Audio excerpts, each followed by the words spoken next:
इतिहास साक्षी है कि पुण्य भूमि भारत की गाथा भारत की अस्मिता, गौरव और राष्ट्रीय स्वाभिमान के लिए विदेशी आक्रांताओं से संघर्ष की महान गाथा है। बर्बर आक्रांताओं ने भारत की आत्मा पर चोट करने और भारत का अपमान करने के लिए हमारी संस्कृति और आस्था के केंद्रों को उद्ध्वस्त किया। सोमनाथ, काशी, मथुरा और अयोध्या के मंदिरों का तोड़ा जाना आज भी भारत की स्मृतियों में जीवित है। सन 1528 में अयोध्या में भगवान श्री राम के मंदिर का मुगल आक्रांता बाबर द्वारा तोड़ा जाना ऐसी ही एक अक्षम्य घटना थी जिसने सीधे भारत के सम्मान और आत्मा पर चोट की। कारण साफ था, अयोध्या के श्री राम के मंदिर पर आक्रमण भारत की आत्मा पर आक्रमण था। जहां हर भारतीय के रोम रोम में राम बसते हैं, वह भारत यह अपमान कैसे सहता। राम मंदिर पर आक्रमण भारत को आहत कर गया था। विदेशी हमलावर अपनी बर्बरता दिखाते गए और भारत अपने आत्मगौरव को फिर से पाने के लिए संघर्ष करता रहा। भारत रामलला के जन्म स्थान पर बाबर के नाम पर बने एक ढांचे को देखता और उसे हटाने का संकल्प लेकर शक्ति संजोया करता। हिंदू समाज आत्मसम्मान के रण में डटा रहा और लगातार हमलावरों द्वारा बनाए गए बाबरी ढांचे को हटाने के लिए लड़ता रहा। सरयू कई बार रक्त से लाल हुई।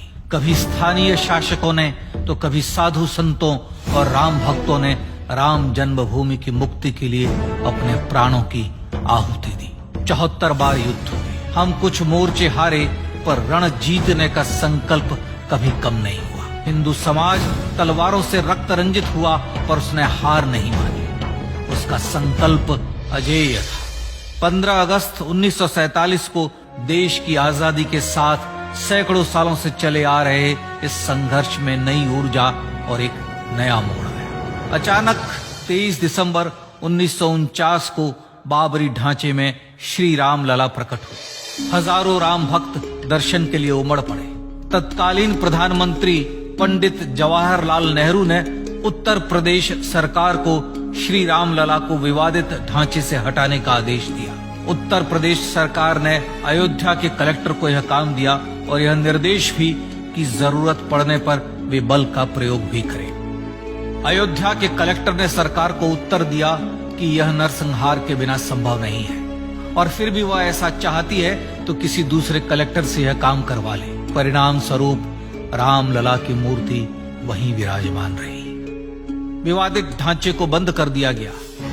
केवल पुजारी को सेवा अर्चना के लिए भीतर जाने की अनुमति थी। फिर भी राम भक्त विवादित ढांचे के बाहर से प्रभु श्री राम की आराधना करते रहे। भारत के हिंदू समाज के लिए चुनौतियां और बढ़ गई। मामला अदालत में गया। विपक्षी दलों द्वारा अदालत में भगवान श्री राम के अस्तित्व पर सवाल उठाए गए। उनके अयोध्या में ही जन्म लेने का प्रमाण मांगा गया। भारत का जनमानस अब आहत हो उठा था। आजाद भारत में भी हिंदू समाज को अपनी आस्था और श्रद्धा के लिए संघर्ष करना पड़ रहा था। चुनौतियों के इस समय में सन 1984 में विज्ञान भवन दिल्ली में विश्व हिंदू परिषद ने धर्म संसद का आयोजन किया। इस संसद में देश भर के संतों ने राम जन्मभूमि की मुक्ति के लिए आह्वान किया और राम जन्मभूमि मुक्ति यज्ञ समिति का गठन किया। धर्म संसद ने राम जन्मभूमि की मुक्ति और वहां भगवान श्री राम के भव्य मंदिर बनाने के भारत के जनमानस के संकल्प को फिर से दोहराया। विश्व हिंदू परिषद के नेतृत्व में मंदिर निर्माण के लिए पूरे देश में अभूतपूर्व आंदोलन की शुरुआत हुई। श्री राम जन्मस्थली मुक्ति यज्ञ समिति के साथ देश भर में राम जानकी की रथ यात्राएं निकली। राम लीलाओं में राम कथा के माध्यम से भारत का आम जन फिर से जुटा। अब सबके मन में एक ही प्रण था, एक ही लक्ष्य था। अयोध्या में जन्मभूमि पर भगवान श्री राम के भव्य मंदिर का निर्माण। सन 1989 में विश्व हिंदू परिषद द्वारा गांव-गांव से रामशिला पूजन करके अयोध्या भेजी गई। 2,75,000 गांवों से रामशिलाएं अयोध्या पहुंची। भव्य राम मंदिर के शिलान्यास का निर्णय हुआ। पूज्य संत महात्माओं और हिंदू समाज के अन्य प्रमुख नेताओं के निर्णय के अनुसार अनुसूचित जाति के प्रमुख नेता श्री कामेश्वर चौपाल ने 9 नवंबर 1989 को मंदिर निर्माण का पहला पत्थर रखा।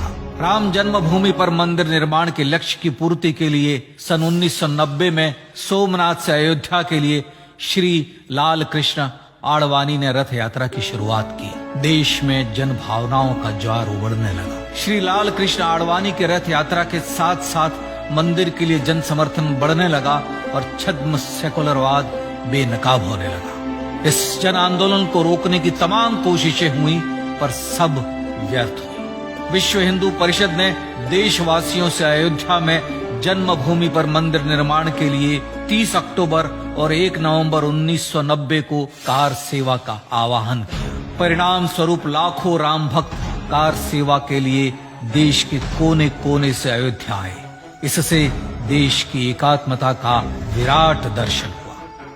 कार सेवकों को रोकने के लिए उत्तर प्रदेश के तत्कालीन मुख्यमंत्री श्री मुलायम सिंह यादव ने अयोध्या में परिंदे को भी पर न मारने देने की घोषणा की। स्थितियां गंभीर हो गई।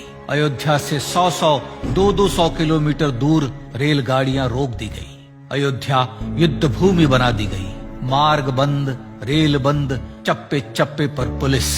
अयोध्या सैनिक छावनी में बदल गई। राम नाम पर ऐसी पाबंदी कि अर्थी ले जा रहे लोगों तक को रोका गया क्योंकि वे राम नाम सत्य कह रहे थे। लेकिन सैकड़ों किलोमीटर की यात्रा कर कार सेवक अयोध्या पहुंचने लगे। राम के गीत गाते, होठों पर हंसी और पांव में छाले लिए राम काज के लिए राम भक्त देश विदेश से अयोध्या पहुंच ही गए।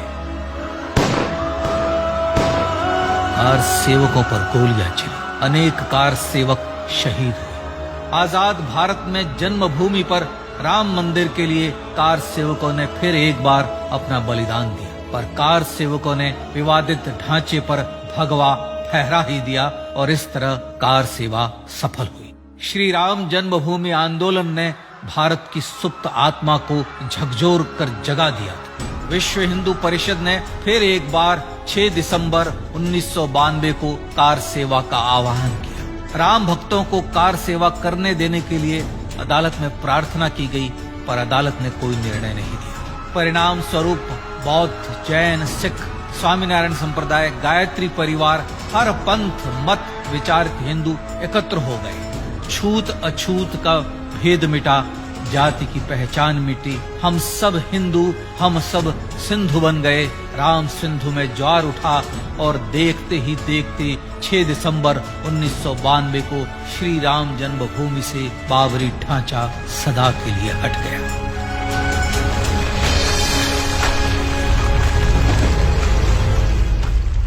यह क्षण शौर्य, न्याय और सत्यमेव जयते का क्षण था। यह तो धर्मस्ततो जय का क्षण था। पर संघर्ष की गाथा यहां जाकर भी नहीं रुकी।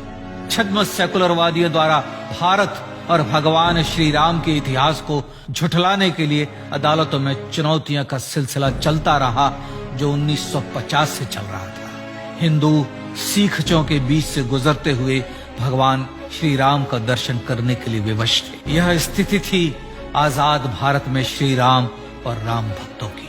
पर सत्य को तो जीतना ही था।